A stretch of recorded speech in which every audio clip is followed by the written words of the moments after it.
All right, hello everyone. Welcome to your lecture on the male anatomy. So these are the learning outcomes for this lecture. You're going to need to know all this in preparation for any quizzes or exams that are coming up. So you must know and list the basic structures of the human reproductive system and summarize the functions of each. And more specifically for the male anatomy, you have to describe the structures of the male reproductive system and the roles played by the reproductive tract and accessory glands in producing sperm. It's also important that you describe the composition of semen.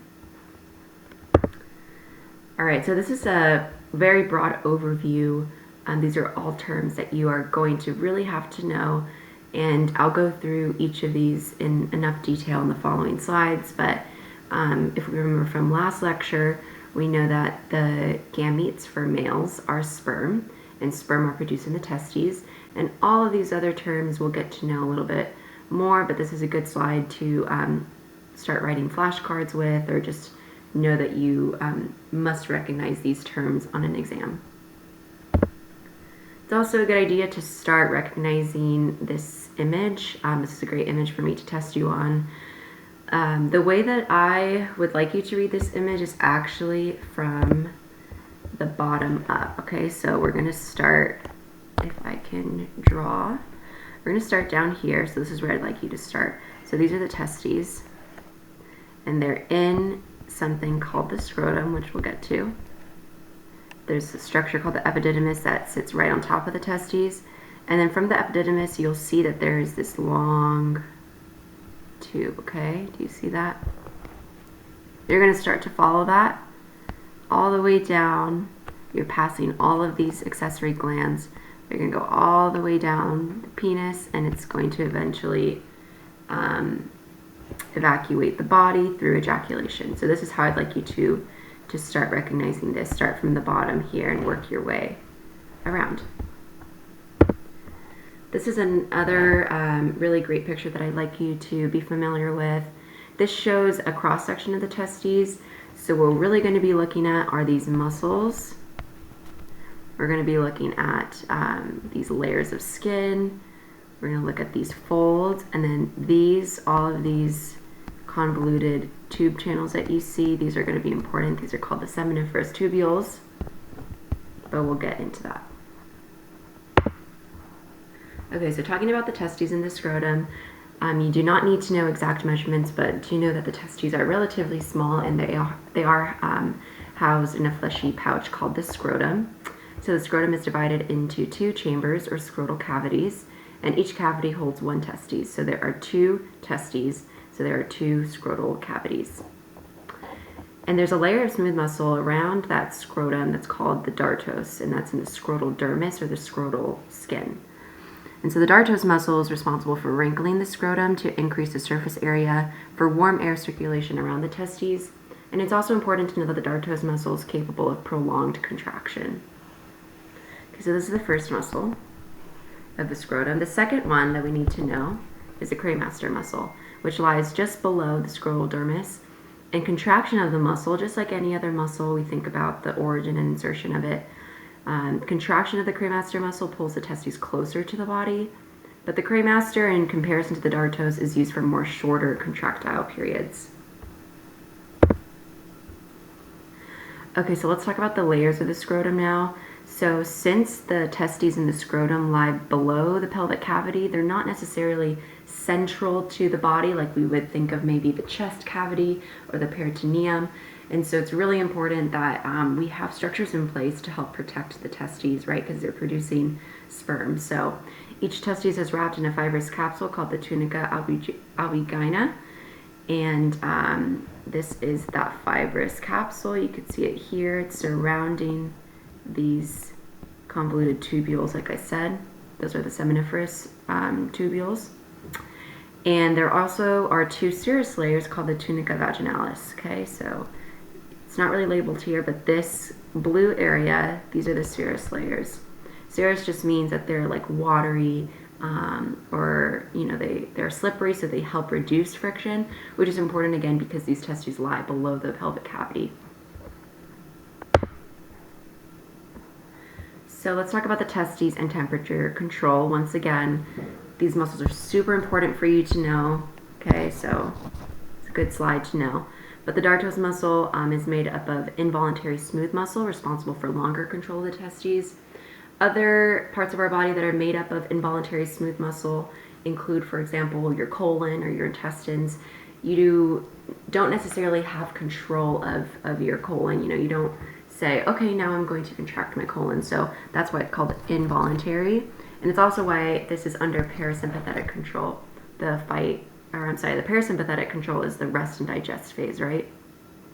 This is in comparison to the cremaster muscle, which is for voluntary movement, so voluntary striated muscle, which is responsible for elevation and descending of the testes in response to a more sudden temperature change, okay?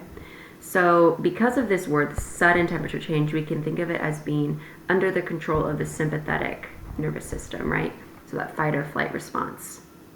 So it's important for you to be able to distinguish in what cases the dartos muscle might be activated, which instances the cremaster muscle might be activated. But it's also important to know that these work together, right, to either ascend or descend the testes. And it's important that we control the temperature of the testes, because normal sperm development requires temperatures that are about 2 degrees Fahrenheit lower than the body temperature. So this is another reason why the testes are positioned outside the pelvic cavity, right? So they're not really central to the body. And these muscles, once again, the dartos and cremaster, help maintain the proper temperature. So let's go through some examples. So when the air or body temperature increases, so say it's a really hot day, the dartos and cremaster muscle will relax, right? So the smoothing of the skin of the scrotum and the testes will move away from the body. They don't want to get too hot. They need to maintain this steady temperature for normal sperm development. So how about when the temperature decreases? So say you're doing a cold plunge, right? So this is an example where the dartos and cremaster muscle will contract. And they'll contract, and that'll cause the scrotum skin to wrinkle, and will move the testes closer to the body so that they can, again, be temperature controlled for normal sperm development. Okay, so we've seen this picture before. Now we're really getting into it. So the collagen fibers from the tunica albuginea extend into the testes, which form these things called septa, which is really just a bunch of tissue that separates the testes into about 250 lobules or lobes. And inside these lobes, you'll find the seminiferous tubules. These are tightly coiled tubes within each lobule, and this is the site for sperm production. Sperm production, the fancy word for it, is called spermatogenesis. And it's very important that you start to realize that there's going to be a lot of words that sound similar in this PowerPoint, but it's important now to just keep in mind that spermatogenesis equals sperm production. And sperm production happens in these structures, the seminiferous tubules. So taking a closer look into the seminiferous tubules and what are the key players in them. So the cells located in the tubules, we have germ cells first, which are stem cells that produce sperm. We also have Sertoli cells. This is a very specialized type of cell that nurtures and provides structural support for sperm cells during development. So this picture right here is important. It's a histology slide. So this is a real tissue example.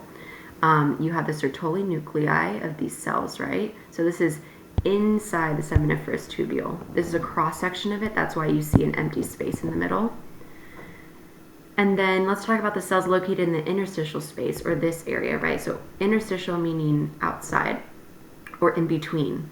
So the interstitial spaces have these very specialized cells called Leydig cells. And Leydig cells produce the male sex hormones, which are commonly referred to as androgens.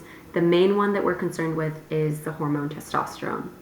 And Leydig cells are important for stimulating and controlling mitosis and meiosis, and we'll come to know that testosterone has a lot of different functions as well. So this is the interstitial space, and these are the Leydig cells. This is just another great picture. You see how these are cross sections of the seminiferous tubules. So this means that all this white space right here, that's the interstitial space. And this is a cartoon depiction of that as well interstitial space and the cells associated with that. And then these are the Sertoli cells, which sometimes are also called nurse cells because they do nurture the development of sperm. So spermatogenesis, or sperm production, begins at puberty in males and continues until late in life, sometimes even after the age of 70, right? So this is a large chunk of time that males are undergoing spermatogenesis. And this process requires a series of cell divisions in the seminiferous tubules. Each division produces a daughter cell that is pushed towards the lumen meaning opening of the tubule. Okay, so it's kind of a ground up approach. We'll see that as we go up, we go towards the lumen of the seminiferous tubules, we'll see that the sperm are more mature. And spermatogenesis, if we were to simplify it, has three main processes: the mitosis of stem cells, meiosis, and then a word called spermiogenesis, okay? Notice the difference, spermiogenesis versus spermatogenesis. So it's really important that you have these two terms clear in your mind. This entire process of sperm production takes about 2 months. We said in previous lectures that about 500 million sperm cells are produced each day. So this means that this entire process takes 2 months, but there is some temporal delay, right? So not at all times all the sperm will be immature. There's going to be different phases in which they mature. This is another kind of simplified chart to help you recognize the steps of spermatogenesis. You see that star, so you know it's important. But the first step is mitotic proliferation. Proliferation just means to increase the cell number, right? So it's producing lots of spermatogonia being immature sperm. Now, one daughter cell always stays behind while others get pushed towards the lumen to continue on in the process. And why do you think that is? So it's important that one daughter cell that is diploid, right? Because we're talking about mitosis. It's important that one daughter cell stays so that this process can continue over and over again. Mitosis doesn't just happen out of thin air. You need that that diploid cell, this daughter cell, to be there so that this process can continue. The second step of spermatogenesis will be meiosis, the 2 rounds of it, right? Meiosis 1 and 2. And it generates genetic diversity. So this is the main point I want you to know about meiosis. And this process halves a chromosome number, and the product is 4 haploid spermatotids. Okay, spermatotids being haploid. The last step is spermiogenesis, which is cell remodeling of those sperm to finally be what we think of as sperm. So these guys right here. Okay, so this process involves the packaging of the chromosomes for effective delivery to the oocyte upon fertilization. This is another great diagram that you can refer to for this process, and it's quite simple. So we have 1, 2, and then the third step. So what's really interesting, I've always found interesting at least, about this process of spermatogenesis is that it involves both mitosis and meiosis. And because of this, we actually need a separation between these two processes, or else the body might respond in a negative way and mount an immune response against us. So we need separation for these processes due to the fact that during meiosis, we have the production of genetically unique cells, okay? So now we have this product of haploid cells that are recognized by the immune system as foreign cells or not self cells. The immune system is great at detecting this. It detects the viruses and any other cell in our body that does not look like ourself. And so we need to make sure that there is a compartment, a separation between mitosis and meiosis so that these haploid cells are not destroyed by the immune system. It's also important that we have these compartments to create a testosterone-rich microenvironment. Testosterone will have a lot of different functions, but the most important thing is for cell proliferation, and overall just helps the process move along. You need testosterone for these sperm to move along in the process of spermatogenesis and later on spermiogenesis. So these are the compartments that I was talking about. You have the adluminal, meaning near the lumen. Get my screen again. Near the lumen. Okay, so this is adluminal space. And then you have the basal compartment. Basal meaning base, right? So this is the base of the cell. Base of the of the seminiferous tubules, actually. And separating these two compartments are tight junctions created by Sertoli cells. So this blood barrier right here, they're actually Sertoli cells, and they create almost like a gate. So they only allow certain ions and nutrients to pass, which is super important so that immune cells don't permeate into the adluminal space, right? Because this is meiosis and this is mitosis. Okay? So let's talk about the third step a little bit more of spermatogenesis, which is spermiogenesis and cell remodeling. So this is a period of physical maturation for the spermatids, and this is a time where they develop into more mature sperm. So the sperm will enter the fluid in the lumen of the seminiferous tubules, so the opening, right? Lumen meaning opening. It's also really important that spermiogenesis compacts the nuclear material into the head of the sperm for easier delivery upon fertilization. So let's talk a little bit about the anatomy of the sperm now. So we have 4 distinct regions: the head, the middle piece, and the tail. There's also in between here the neck, but you don't really need to know that. It's just like our neck, it connects the head to the middle piece. Okay, so I'm going to change this to 3 distinct regions. So you have the head, which contains the nucleus and the chromosomes. It also contains an acrosome tip.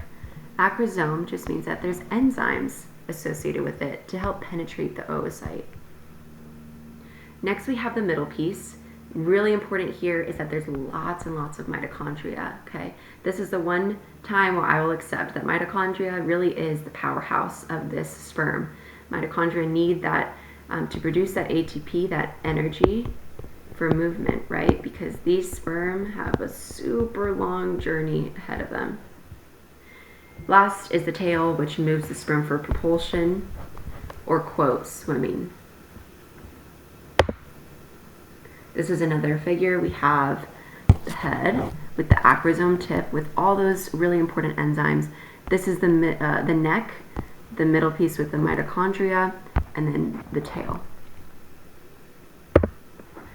So since spermiogenesis has a lot of different steps, lots of different things can happen, and sometimes we don't always end up with this normal sperm with the 3 distinct regions that we talked about. Sometimes there might be head defects. Sometimes there's even 2 heads.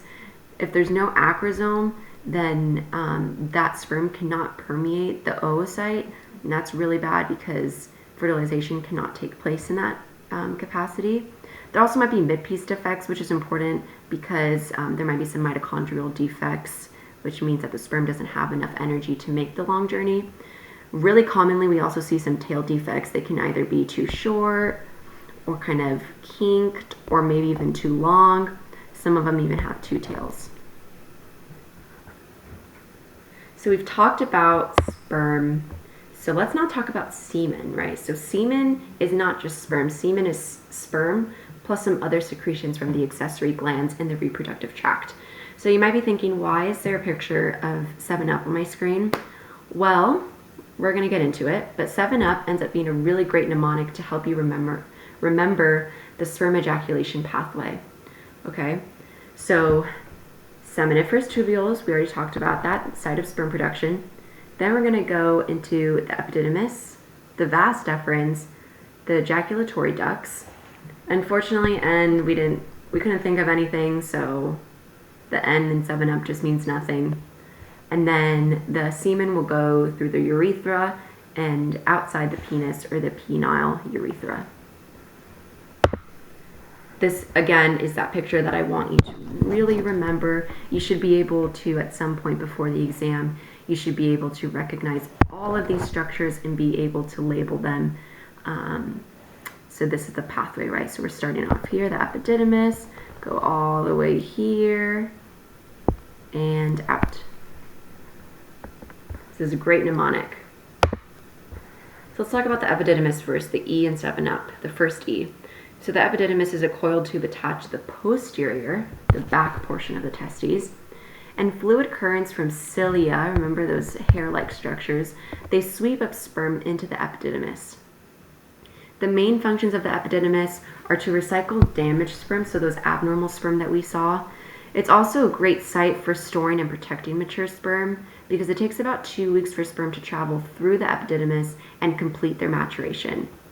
It's important to recognize that at this point, the sperm moving into the vas deferens, which is the next structure, might be physically mature, but they're not mobile. They're immobile, right? So the spermiogenesis process is still taking place. They still need some maturation on that tail part.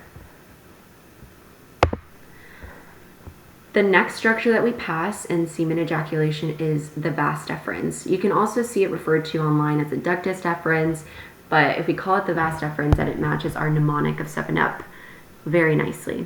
And the vas deferens passes laterally to the urinary bladder, and it curves down past the ureters, you learned about that recently, towards the prostate gland. And I'll show you a picture of that in just a second. The walls are lined with smooth muscle, which moves sperm via peristaltic waves. Peristaltic just means kind of like ocean waves. And one of the main structures of the vas deferens is something called the ampulla. So it's an enlarged part of the vas deferens, almost like this, where sperm can be stored for weeks again. And this is a pit stop for sperm to combine with other gland secretions. So you see in the next picture that the ampulla has many different gland secretions coming in to help create that semen. So this is what I'm talking about, right? So you have the ductus deferens, which come from either testes, right? Either epididymis. So there's 2 of them, so they're bilateral structures. This is the ampulla, or that enlarged region. And you see how it's kind of a pit stop, right? It's almost like a 2 roads connecting finally, and you'll see that all of these glands, the seminal gland, the prostate gland, and the bulbourethral glands, they're all going to help create that semen. All right, the next E in 7-Up is the ejaculatory duct, which is quite a short passageway. Again, no need to recognize those exact numbers, but it's formed by the joining of the ampulla of the ductus, or the vas deferens, with the duct of the seminal gland, one of those accessory glands.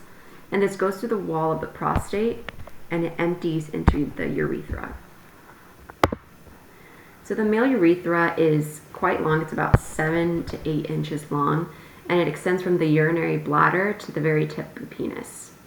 So the urethra is a passageway for both the urinary and the reproductive systems, okay? So we can have both urine and semen coming from this urethra, but there are some physiological mechanisms and also some structural mechanisms in place to help ensure that urine and semen are not released at the same time. All right, so I've kind of already alluded to this, but these are the accessory glands that you're going to need to know. Okay, so we have the seminal glands, the prostate gland, and the bulbourethral glands. So these glands are important in producing the fluid component of semen, okay, because semen is more than just sperm.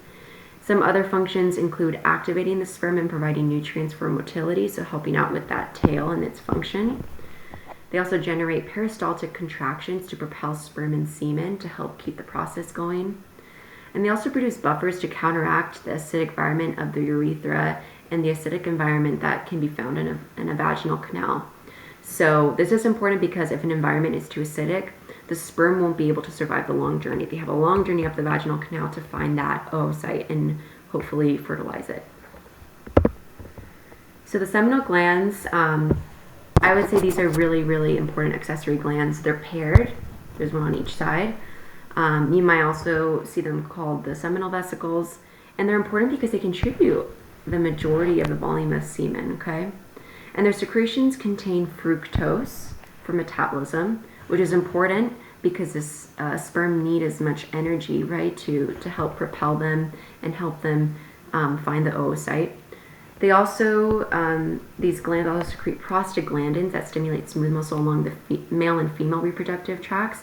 This helps with contraction, which helps keep the semen in the vaginal canal longer. There's also something called fibrinogen that is secreted from the seminal glands, which creates a temporary semen clot in the vagina, which again is important to just make sure that the semen has as much opportunity to stay in the vaginal canal so that fertilization might take place. And the secretions also can help stimulate sperm capacitation. Capacitation just meaning that they're finally mature and can function on their own. So the sperm begin beating the flagella or the tail and they become mobile. So these are the paired seminal glands. number 4. This is the bladder, number 1. Okay, so you can see that they all meet up here and produce the majority of that semen volume. The next gland is a prostate gland, which is a small round muscular organ, so it's number 5 here. And it surrounds the urethra as it leaves the urinary bladder, like we saw.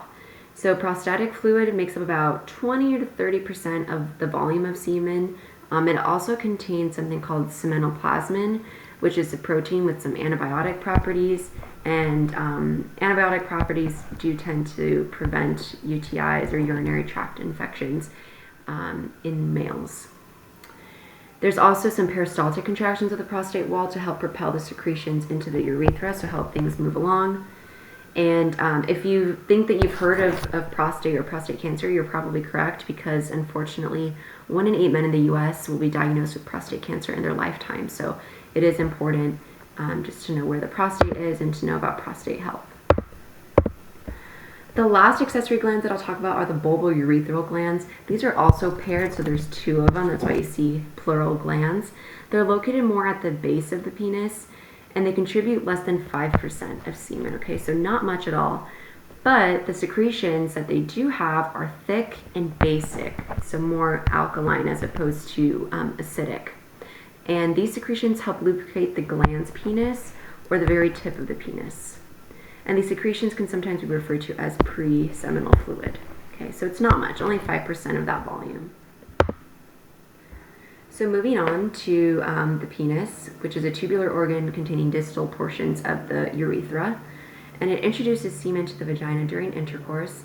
It also conducts urine into the exterior through the urethra, right? We know that it's in charge. This organ is in charge for both reproductive and urinary health. And the 3 main regions that you'll need to know is the root, which is fixed to the body wall, the body, which is that tubular portion that extends out with erectile tissue, which we'll get into, and then the glans penis, which is very at the very end, the distal end, and it surrounds the external urethral orifice, which is a very fancy way to just say the opening of the penis or the penile urethra. In some cases, there also might be a prepuce or a foreskin if that was not circumcised shortly after birth, which is a fold of skin over the glans. So let's talk about some of the importance of the erection of the penis for sexual intercourse. So the body of the penis is made up of erectile tissue that is engorged or filled with blood during arousal. And this is because the shaft, the body or shaft, same thing. The body is made up of erectile tissue and lots of vascular channels, lots of blood flow happening here. The 2 main structures that you'll need to know are the corpora cavernosa and the corpus spongiosum. And I'll show you pictures of that. So the corpora cavernosa surround both sides of the penis, versus the corpus spongiosum is just one structure that surrounds the middle or the urethra. Individuals who may struggle with ED, also known as erectile dysfunction, may have difficulty getting or staying erect. And this is why medications that increase the blood flow, which are also called vasodilators, right?